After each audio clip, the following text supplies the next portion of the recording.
Hey guys, welcome back to my YouTube channel. Today, I'm going to show you how to turn your Lego bricks into minifigures. So let's check this out.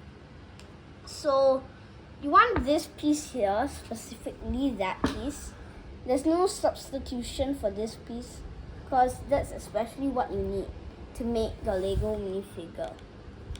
So you need this, and also, this is what else you need. Matching legs and a matching color brick.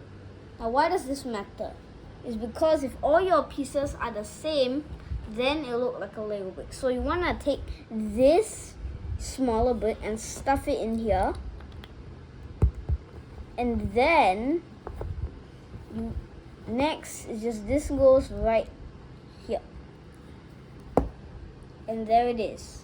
There is also a headpiece. If you want, you can make this.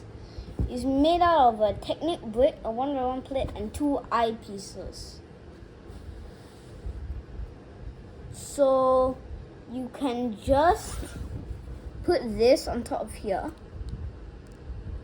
and then you have a really derpy looking minifigure.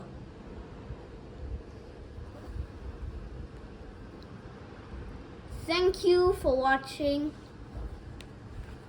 and I'll see you next video.